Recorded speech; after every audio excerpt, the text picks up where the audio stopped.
Hello, many thanks for joining us on Market Avenue, your leading business analysis program, live on GBC News and also on Facebook at Ghana Broadcasting Corporation. My name is Sani Abdurrahman, doing this for Edward Nyako. Well, since yesterday, the discussion in Ghana and around the world, for those who have their lens focused on Ghana, has been the explosion that we saw at Apiachi near Bogoso in the western region, which has led to 13 lives being lost and also entire community being wiped off. Tonight we'll be engaging players across the value chain on what this means to the industry and how they are dealing with it. But before we do that, we'll be engaging an investment analyst who will be helping us to appreciate how the Ghana Stock Exchange has fared since Monday.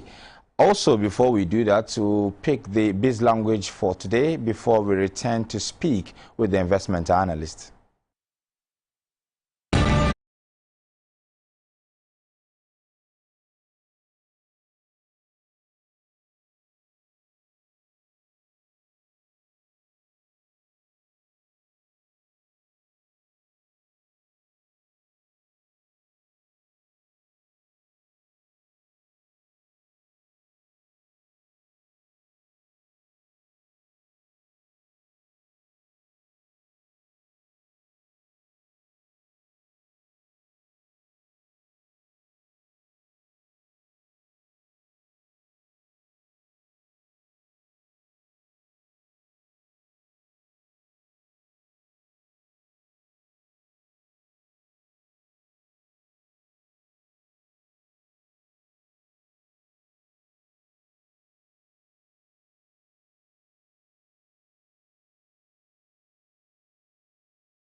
Thank you so much for staying with us. Let's start with our first subject of the day, because equities of the Ghana Stock Exchange have started to record some gains in the third week since the start of the year, after recording some losses in the initial weeks. But how has the Accra Bears performed this week? James Affolis, an investment analyst with CDH Securities, and joins us with some wrap-up of the week. Thank you so much for your time, sir. Thank you too for having me. Let's start with how the market fared today before we look at it in weekly terms. But today, the trends were very slow. In fact, there wasn't any price change just in terms of price movement for the stock or the market. So I would say today has been a normal day. And once there wasn't any loss, then it means it's a good day for the market as well. It appears is the third straight session where the market has been flat. Not really. You know, normally in terms of trading, things went on actually, but for prices, there wasn't any pressure from either side. That is supply and the demand side. So that did not trigger change in prices. Normally, a situation where you have excess of supply over demand is where prices decline. And when the opposite happens, you price appreciate. But then today, that's not how we. Even yesterday, there wasn't any price. So I think on weekly basis, how has the market fared for investors? Well, as you rightly said, we began the year with a loss. That first week, second week. But gradually, all these good things are recovering. Normally, generally, it's very slow. Investment activities do not actually increase in January. Said because of the reopening of schools, most investors generally need more. So what happened was people were selling, and that forced most of the indicators to decline. But it has started recovering. So comparatively, I think this week has been a better week compared to the two previous weeks that have been. For instance, the market cap inched up by 0.45%. The composite index also increased by 1%. The financial stock also went up by 0.53%.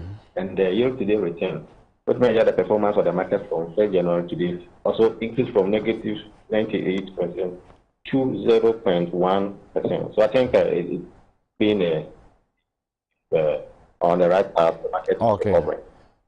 James, very finally, what's the outlook like for the last week of the month vis-a-vis the concerns that if the U.S. government decides to raise its interest rates, it may cause some sort of slowish growth in our markets, in our capital markets, I mean?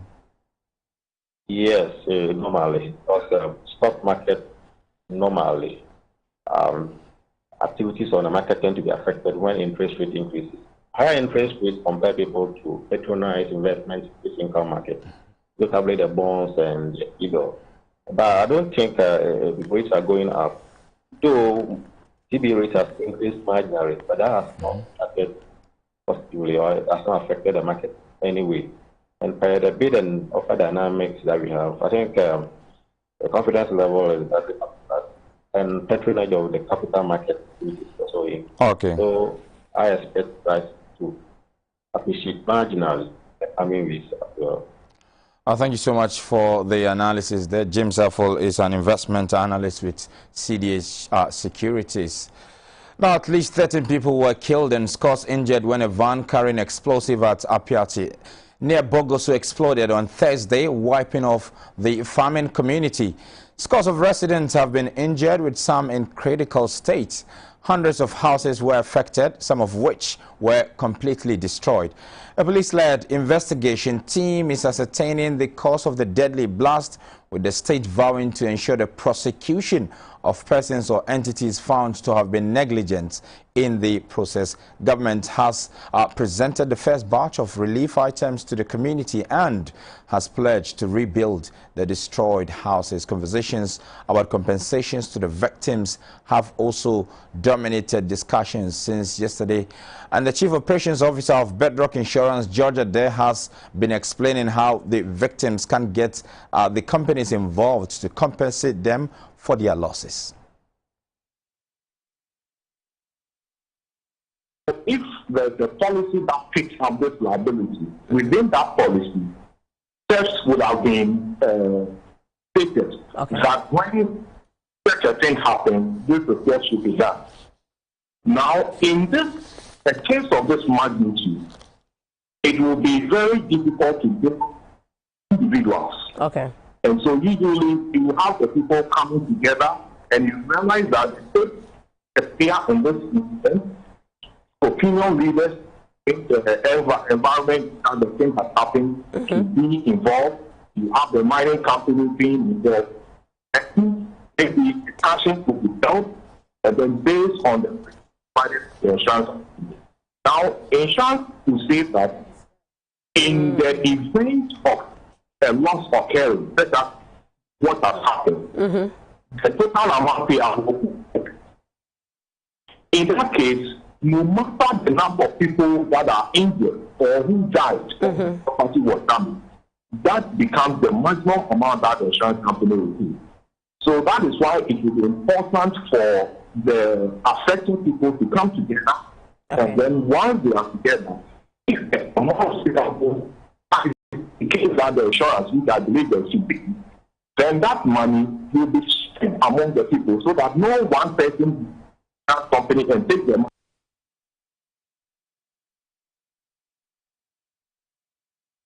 You heard there how the mining companies can approach the, our victims can approach the mining companies to get what is due them as far as compensation is concerned. We now go to Mr. Jerry Ando, who is the Deputy General Secretary of the Ghana Mine Workers Union, to help us appreciate from where they sit, how has this explosion impacted them and what may have gone wrong, if they have gathered some details to share with us. Thank you so much for your time, sir, this evening.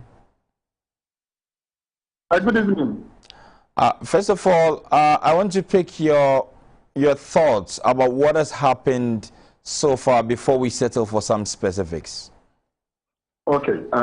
First and foremost, I'd like to say good evening to your panelists, those online and in the studio, as well as those who are listening to you. I must say that as a union, we have felt direct impact this tragedy, because fortunately, the community that the incident happened, we had some of our members who were staying there. So one of our colleagues has lost 2 sons and 2 houses, actually.